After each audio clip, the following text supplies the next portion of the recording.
नकाब में छुपे थे रिश्ते, चेहरों पे मुस्कान थी, कफन ओढ़ा दूल्हा और दुल्हन बेईमान थी। शादी नहीं मौत का बुलावा था, जिसे सुहाग नहीं साजिश निभाना था। नमस्कार, मैं हूं बीएल मान और आप देख रहे हैं कुदरत न्यूज। आज हम लेकर आए हैं काली मोहब्बत की फाइलें, जहां हम आपको वो कहानियां सुनाते हैं जो सिर्फ हत्या नहीं, प्यार के लिबास में लिपटे धोखे होते हैं। आज की कहानी इंदौर से मेघालय तक और इश्क से कत्ल तक का सफर है। 11 मई को शादी हुई थी इंदौर के ट्रांसपोर्ट कारोबारी राजा रघुवंशी और सोनम की। घर वाले खुश थे, सोनम परिवार में रच बस गई थी। लेकिन इसी वक्त सोनम और उसके प्रेमी राज कुशवाहा मिलकर राजा की हत्या की पटकथा लिख चुके थे। सोनम और राज ने तय किया शादी होगी, फिर शिलोंग में घूमने के बहाने हत्या कर देंगे और कहानी बना देंगे लूटपाट की। मैं विधवा बन जाऊंगी, फिर पापा भी मान जाएंगे। 21 मई को दंपति शिलोंग पहुंचे। 23 मई की सुबह सोनम ने उपवास रखा, अपरा एकादशी। लेकिन शाम होते होते उसी दिन उसी सोनम ने अपने ही पति के खून से अपना व्रत पूर्ण किया। राजा के सिर पर हमला किया गया डाव नाम की एक छोटी कुल्हाड़ी से, जो खास इसी काम के लिए ऑनलाइन मंगवाई गई थी। 4 आरोपी थे, विशाल, आकाश, आनंद और मुख्य साजिशकर्ता सोनम। और इन सबका मास्टरमाइंड राज कुशवाहा। विशाल ने पीछे से वार किया और वहीं मौजूद सोनम ने चीख कर कहा कि इसे मार डालो। यानी यह हत्या गुस्से में नहीं, ठंडे दिमाग से पहले से तय योजना के तहत की गई थी।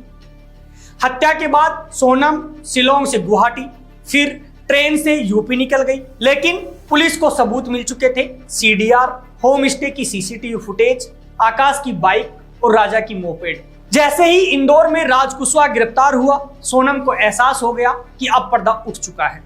वो यूपी के एक ढाबे पर पहुंची और सरेंडर करने का नाटक किया। लेकिन पुलिस को सब पता था कि कौन कहां था, कब चेकआउट किया गया और कौन कौन से होटल में ठहरा। यह सिर्फ एक केस नहीं, एक पैटर्न है।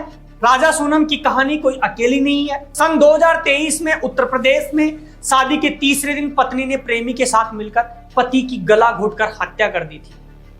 वहीं हरियाणा में सन 2021 में लड़की ने सुहागरात की रात को पति को जहर दिया ताकि प्रेमी से दूसरी शादी कर सके। वहीं झारखंड में सन 2020 में महज शादी के 18 दिन बाद पत्नी ने प्रेमी के साथ मिलकर पति को ट्रैक्टर से कुचलवा दिया था। यानी ये एक नया चलन है, विवाह के नाम पर विश्वास और फिर एक खूनी साजिश। शादी का मतलब अब सिर्फ 7 फेरे नहीं रहा, कभी कभी ये 7 वार भी बन जाते हैं। जब रिश्तों की नींव झूठ पर रखी जाती है तो उसका अंजाम खून में होता है। जिस तरह सोनम ने हत्या के बाद अपनी सास से व्रत का जिक्र किया, वो दिखाता है कि अपराधी सिर्फ खून नहीं करते, वो भावनाओं का कत्ल भी करते हैं। 23 मई को सोनम ने अपरा एकादशी का व्रत रखा था। फोन पर अपनी सास को बोला था कि मैं व्रत नहीं तोड़ूंगी।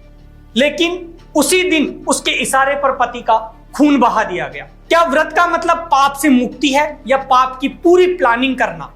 लव मैरिज हो या अरेंज मैरिज, रिश्तों में भरोसा जरूरी है, लेकिन अंधा भरोसा जानलेवा हो सकता है। ऐसे केस हमें सिखाते हैं कि आजकल सिर्फ प्यार ही काफी नहीं, क्रिमिनल माइंड भी मैरिज सर्टिफिकेट के पीछे छुपा होता है।